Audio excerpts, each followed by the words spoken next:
নমস্কাৰ প্ৰিয় দৰ্শকসকল, উদ্ভিদৰ আন এটা খণ্ডলৈ আপোনালোক সকলোকে স্বাগতম জনাইছোঁ।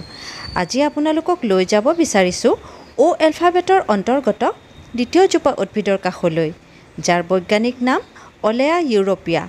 ইংৰাজীত কোৱা হয় অলিভ ট্ৰী আৰু অসমীয়াত যাক কোৱা হয় জলফাই বুলি। এই উদ্ভিদৰ বিস্তৃত বিৱৰণ আৰু গুণাগুণসমূহ জানিবৰ বাবে ভিডিঅ'টো স্কিপ নকৰি শেষলৈকে চাই যাবলৈ অনুৰোধ জনালোঁ।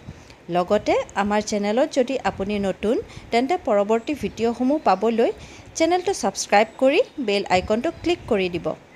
জলফাই হৈছে ভূমধ্য সাগৰৰ উপকূলীয় অঞ্চলৰ এবিধ সপুষ্পক আৰু চিৰসেউজ উদ্ভিদ। এই গছৰ উচ্চতা 20ৰ পৰা 30 ফুট। অৱশ্যে কেতিয়াবা ইয়াৰ উচ্চতা 40 ফুট মানলৈকে হোৱা দেখা যায়।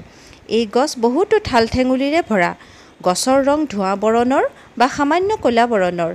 পাতৰ ৰং ডাঠ সেউজীয়া। পাত 4ৰ পৰা 10 চেণ্টিমিটাৰ দীঘল আৰু 1ৰ পৰা 3 চেণ্টিমিটাৰ বহল। পাতবোৰ মসৃণ আৰু উপবৃত্তাকাৰ। পাতৰ তলৰ অংশ পাতল বগা বৰণৰ। ফুলৰ ৰং বগা। জলফাইৰ ভিতৰত থকা গুটি পাতল বাদামী ৰঙৰ। ফুলৰ পাহিৰ সংখ্যা 5ৰ পৰা 6টা। ফুলৰ পাহিৰ আগভাগ 20ৰ পৰা 40 ভাগত বিভক্ত হৈ সূতাৰ দৰে ওলমি থাকে। ফল ডিম্বাকৃতিৰ। ই 3 চেণ্টিমিটাৰ দীঘল আৰু 2 চেণ্টিমিটাৰ বহল। ফলবোৰ গছৰ ডালত থোপা থোপে লাগি থাকে। ফলৰ ৰং সেউজীয়া আৰু পৈণত অৱস্থাত অলপ মটীয়া বৰণৰ হয়। কিছুমান জলফাই ক'লা বৰণৰ হয়। সোৱাদত এই ফল টেঙা আৰু পকিলে ইয়াৰ সোৱাদ টেঙা মিঠা হয়। অৱশ্যে ঠাই বিশেষে মিঠা জলফাইও পোৱা যায়। ভূমধ্য সাগৰৰ উপকূলীয় অঞ্চল স্পেইন, ইটালী, পৰ্তুগাল, মৰক্কো, তুৰ্কী, চিৰিয়া আৰু গ্ৰীচ দেশত বহু পৰিমাণে জলফাই উৎপাদন হয় আৰু ইয়াৰ বেছিভাগ তেল উৎপাদনত ব্যৱহাৰ কৰা হয়, যাক আমি অলিভ অইল বা জলফাই তেল বুলি কওঁ।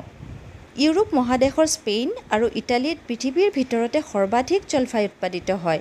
আমাৰ অসমত এই জলফাই খেতি কৰা হয় যদিও উন্নত মানৰ তেল উৎপাদনৰ বাবে ই উপযোগী নহয়। তেল উৎপাদনত ব্যৱহাৰ কৰা জলফাই আৰু আমাৰ অসমৰ বাৰীৰ চুকে কোণে হোৱা জলফাই দেখাত একে হ'লেও দুয়োটা বেলেগ বেলেগ প্ৰজাতিৰ অন্তৰ্ভুক্ত। আমাৰ ইয়াত হোৱা জলফাইসমূহ সাধাৰণতে আচাৰ, চাটনি বা ফল হিচাপে ব্যৱহাৰ কৰা হয়। অৱশ্যে ভাৰতবৰ্ষৰ ৰাজস্থানত যথেষ্ট পৰিমাণে জলফাই খেতি কৰা হয় আৰু এইবোৰ তেল উৎপাদনত ব্যৱহাৰ কৰা হয়।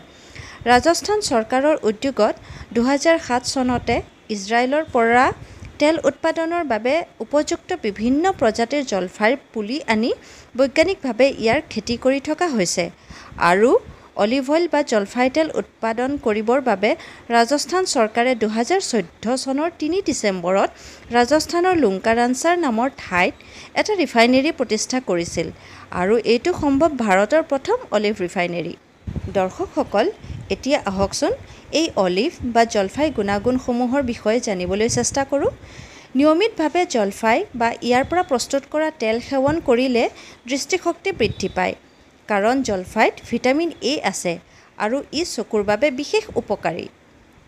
প্ৰচুৰ পৰিমাণে কেলছিয়াম আৰু আইৰণ থকা বাবে ই হাড় মজবুত কৰাৰ উপৰিও শৰীৰত তেজৰ পৰিমাণ বৃদ্ধি কৰে। শৰীৰত হোৱা বিভিন্ন ধৰণৰ বিষ, বিশেষকৈ বাত বিষৰ বাবে এই ফল উপকাৰী। আমাৰ শৰীৰত জমা হোৱা অতিৰিক্ত চৰ্বি কমোৱাত জলফাই বা ইয়াৰ তেলৰ যথেষ্ট ভূমিকা আছে। এই ফলে ব্লাড প্ৰেছাৰ নিয়ন্ত্ৰণ ৰখাত সহায় কৰে আৰু মস্তিষ্ক সুস্থ ৰাখে। জলফাইয়ে শৰীৰত উৎপত্তি হোৱা বিভিন্ন ধৰণৰ এলাৰ্জিৰ সমস্যা দূৰ কৰে। পেটৰ বিভিন্ন ধৰণৰ সমস্যা যেনে পেট চলা বা গ্ৰহণী, পেটৰ বিষ আদিত জলফাই উপকাৰী। জলফাইয়ে পাচনতন্ত্ৰ শক্তিশালী কৰি ৰাখে। জলফাই নিয়মীয়াকৈ খালে শৰীৰত বেয়া কলেষ্ট্ৰল জমা হ'ব নোৱাৰে।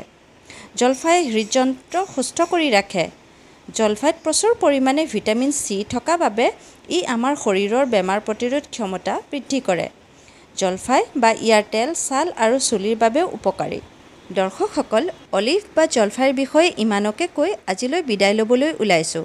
কিন্তু যোৱাৰ আগতে আপোনালোকলৈ এটা অনুৰোধ, ভিডিঅ'টো চাই যদি আপোনালোকৰ ভাল লাগিছে বা অলপ হ'লেও উপকৃত হৈছে তেনেহ'লে শেষত এটা লাইক কৰি দিব আৰু যদি সম্ভৱ হয় তেনেহ'লে আপোনাৰ বন্ধু বান্ধৱীসকলকো শ্বেয়াৰ কৰি দিব।